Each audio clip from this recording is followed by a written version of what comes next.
Um dos maiores engenheiros brasileiros da época do Império foi um engenheiro militar negro formado na Escola Militar da Praia Vermelha, que deu origem ao Instituto Militar de Engenharia. Um homem que entrou para a história como um engenheiro, militar e um grande lutador nas causas abolicionistas. Introduziu técnicas inovadoras de engenharia no século XIX, um personagem que merece ser lembrado. Seu nome, André Rebouças, e ele fez história ao lado do irmão, também engenheiro. Túnel Rebouças, Rio de Janeiro. Muita gente que passa pelos seus 2.800 metros não sabe quem foi o Rebouças, que deu nome à obra. Na verdade, são dois Rebouças homenageados, André Rebouças e o irmão Antônio. De acordo com a Prefeitura do Rio de Janeiro, o túnel no sentido da Lagoa ao Rio Comprido se chama Antônio Rebouças. André Rebouças é o sentido contrário, do Rio Comprido à Lagoa. Mas quem foram eles? Para saber, temos que voltar ao tempo do Império.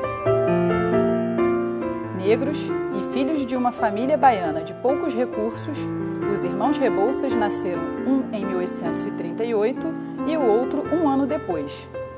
Eles se mudaram para o Rio de Janeiro ainda crianças com a família. André vem de uma família, de um homem de uma visão aberta, tão aberta, que conseguiu exercer o direito na Bahia, onde o direito sempre foi muito bem avaliado, sem ter feito o curso. Só pelo prestígio que ele, o Antônio, o pai, tinha junto à época, sendo um mulato, filho de um português, alfaiate, e de uma escrava alforriada. André e Antônio estudaram no Colégio Militar e se formaram na Escola Politécnica da cidade. Completaram seus estudos na Escola Militar da Praia Vermelha, em 1859, e se formaram engenheiros militares. Por sinal, eles são considerados os primeiros engenheiros negros do Brasil. É fundamental para a consciência nacional, não só para a consciência negra, mas para todos os brasileiros, e em particular para as Forças Armadas, onde André e Antônio Rebouças foram um dos pioneiros na defesa do território nacional e chegando mesmo a exercer uma atividade profícua dentro das Forças Armadas, ainda com muito jovem, e quando recebeu uma das suas primeiras missões como engenheiro militar e oficial do Exército para fazer uma inspeção nas fortalezas. André serviu como engenheiro militar na Guerra do Paraguai. Foi o autor de projetos como o dos portos do Maranhão, do Rio Grande do Norte e do Rio de Janeiro.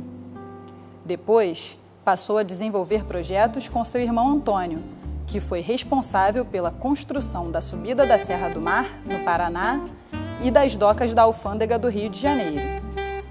Antônio foi também o idealizador da ferrovia Curitiba-Paranaguá, um dos marcos da engenharia nacional. Mas ele não chegou a realizá-la, porque morreu em 1874, aos 34 anos. André sempre esteve à frente da luta abolicionista. Ajudou na criação da Sociedade Brasileira contra a Escravidão ao lado de grandes nomes, como Joaquim Nabuco e José do Patrocínio. E teve intensa participação na campanha abolicionista. O símbolo que ele constitui junto a essa elite que resolve se bater pela abolição da escravatura é uma imagem muito importante, porque é uma imagem de uma pessoa formada, de uma pessoa de grande valor intelectual e de grande competência no exercício da sua profissão. Isso é importante porque, naquela época, como hoje, reinavam os preconceitos que diziam que os negros não seriam capazes de certos tipos de conhecimentos. André Rebouças também foi membro do Clube de Engenharia, que está fazendo uma homenagem aos irmãos no espaço do museu. Com destaque para André, que foi sócio do clube, fundador da biblioteca e o primeiro responsável por ela. Isso em 1884.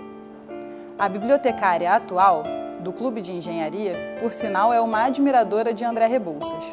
André Rebouças foi engenheiro, foi astrônomo, foi o primeiro bibliotecário, entre aspas, dessa biblioteca, ou seja, o administrador da biblioteca. Foi poeta. André Rebouças foi o máximo no Brasil do século XVIII. Ela gosta tanto de André Rebouças que está fazendo uma dissertação de mestrado sobre ele. Se ela encontrou curiosidades sobre o André... Nós temos diário dele, que está na restauração. Nós temos ata da criação do clube, ata da nomeação dele, de quando ele foi responsável administrativamente pela biblioteca. Então, André Rebouças é o ar que eu respiro nesse momento. Obras raras sobre André Rebouças também podem ser encontradas na Biblioteca Nacional. O André Rebouças escrevia sobre todos os assuntos, ele era um talento incrível, admirável. Então você vai encontrar obras de engenharia como obras de cunho social, de caráter político, sobre estradas, ferrovias, navegação, mas sempre com uma ênfase. Todo o texto dele, mesmo o texto científico, tinha um caráter, uma abordagem bastante social, né? Ele tinha uma preocupação muito grande com o conforto, com a condição humana.